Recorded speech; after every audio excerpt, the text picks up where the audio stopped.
Present perfect tense की पहचान क्या होती है ये देखते हैं। पहले पहचान होती है जिन वाक्यों के अंत में चुका है, चुकी है, चुके हैं, चुका हूं या है, ये है या ये है आदि शब्द आते हैं वो प्रेजेंट परफेक्ट टेंस कहलाता है।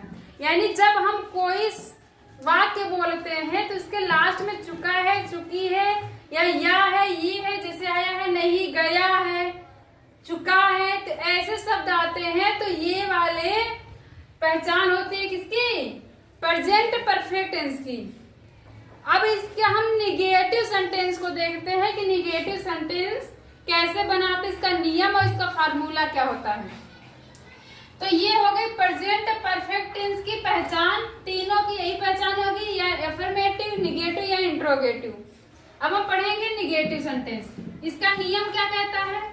जब एक वचन कर्ता हो, यानी एक वचन कर्ता के साथ, एक वचन कर्ता कौन से होते हैं? ही, सी, इट या कोई नाम दिया हो। जब कोई नाम दिया हो या ही, सी, इट लगा हो, वो सभी एक वचन कर्ता में आते हैं। तो जब यहाँ पे जहां पे ये सब दिख जाएंगे, ही, सी, इट या नाम, उसके साथ हम सहायक क्रिया लगाएंगे हैज, नॉट। ये दोनों हेल्पिंग वर्ब है, यानी सहायक क्रिया है। दूसरा नियम कहता है जब कर्ता बहुवचन का हो, यानी बहुवचन कर्ता के साथ, बहुवचन कर्ता कौन से होते हैं? आई, बी, यू या दे। जब ये सब कर्ता आ जाए तो उसके साथ हम हेल्पिंग वर्ब लगाएंगे हैव, नॉट। इतनी बात समझ में आ गई? एक वचन कर्ता के साथ हेल्पिंग वर्ब जाएगा हैज नॉट, बहुवचन कर्ता के साथ हेल्पिंग वर्ब लगेगा हैव नॉट।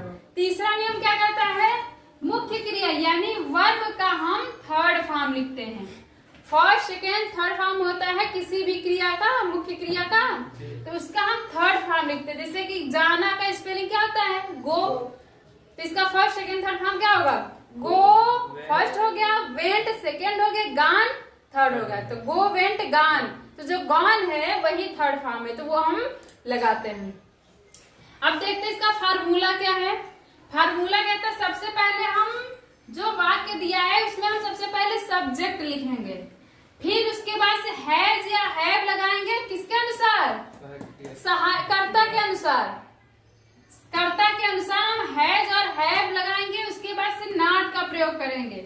उसके बाद से वर्ब का हम थर्ड फॉर्म लिखेंगे। फिर वाक्य में ऑब्जेक्ट दिया होगा, ऑब्जेक्ट लिखेंगे। फिर कोई और शब्द दिया हो तो उसकी स्पेलिंग लिखेंगे। इतनी बात कंफर्म हुई? अब देखते हैं इसके एग्जाम्पल को। पहला एग्जाम्पल क्या कह रहा है? राम आज स्कूल नहीं गया है। देखो बेटा लास्ट में आया है या है, तो ये कौन सा टेंस हुआ? प्रेजेंट परफेक्ट टेंस हुआ। अब प्रेजेंट परफेक्ट हुआ, लेकिन इसको हम देखेंगे कौन सा पार्ट है इसका। तो नहीं लगा है तो निगेटिव है, निगेटिव सेंटेंस है, निगेटिव सेंटेंस है। तो ये प्रेजेंट परफेक्ट टेंस का निगेटिव सेंटेंस है। तो ये राम आज स्कूल नहीं गया है, ये हमारा एग्जाम्पल है। इसको हम कैसे बनाएंगे? सबसे पहले सब्जेक्ट लिखेंगे। तो सब्जेक्ट इसमें क्या दिया है? राम, यानी नाम दिया है। राम एक नाम है और नाम किसमें आता है? एक वचन करता है। तो राम लिखेंगे, राम, और राम एक वचन करता है। इसके बाद से कह रहा हैज या हैव लगाओ। तो हैज, हैव में से किसके अनुसार लगाएंगे?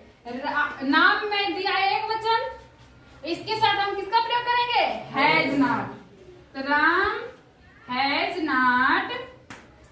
इतनी बात समझ में आई? इसके बाद से हैज लगा दिए, नॉट लगा दिए। फिर कह रहा वर्ब का थर्ड फॉर्म लिखेंगे। वर्ब इसमें क्या है? गया है, यानी कि जाना वर्ब है, गया या जाना। तो गया का, जाना का क्या होता है? गो। और इसका थर्ड फॉर्म क्या होगा? Gone, gone. फिर लिखना ऑब्जेक्ट, ऑब्जेक्ट इसमें क्या दिया है? School, gone to school. फिर कह रहा अदर, अदर वर्ड दिया है। तो अदर वर्ड देखो इसमें दिया है आज। तो अदर वर्ड दिया है आज, तो आज हम लिख देंगे लास्ट में टुडे, स्कूल टुडे। दूसरा एग्जाम्पल क्या कह रहा है? वह पुस्तक नहीं पढ़ चुका है। वह क्या स्पेलिंग क्या होती है? ही होती है। और ही किस वचन में है? ही देखेंगे एक वचन करता है। फिर हम किसका प्रयोग करेंगे? हैज नॉट का, हैज नॉट। फिर क्या कह रहा है, फिर वर्ब का थर्ड फॉर्म, वर्ब इसमें क्या है, पढ़ना, और पढ़ना तो स्पेलिंग होती है रीड, और रीड का क्या होता है, रीड रीड रीड, यानी कि तीनों ही रीड होता है, तो हम लिख देंगे रीड। फिर क्या क्या कह रहा है, ऑब्जेक्ट, ऑब्जेक्ट क्या है इसमें, पुस्तक, रीड द बुक।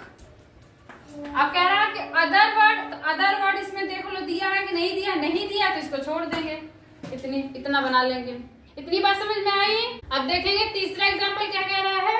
तीसरा एग्जाम्पल कह रहा है तुम खाना नहीं खा चुके हो, ठीक, तो तुम खाना नहीं खा चुके हो, तो ये कैसे बनाएंगे, सबसे पहले देखेंगे सब्जेक्ट इसमें क्या दिया है, तुम दिया है, तो तुम किस पे लिख, यू लिख दिए, फिर लिखना हैज या हैव, किसके अनुसार, कर्ता के अनुसार। तो देखेंगे यू किसमें आता है, तो यू बहुवचन कर्ता में आता है, तो बहुवचन कर्ता के साथ किसका प्रयोग करेंगे, हैव नॉट का प्रयोग करेंगे, तो यहाँ लिख देंगे हैव नॉट। फिर लिखना है वर्ब का थर्ड फॉर्म, वर्ब देखेंगे इसमें क्या है, वर्ब इसमें है खा चुके हो यानी खाना, और खाने का थर्ड फॉर्म क्या होता है, ईटेन, ईटेन। फिर क्या लिख रहा है, ऑब्जेक्ट लिख रहा है, ऑब्जेक्ट इसमें क्या है, खाना, ईटेन द फूड, ये बन गया।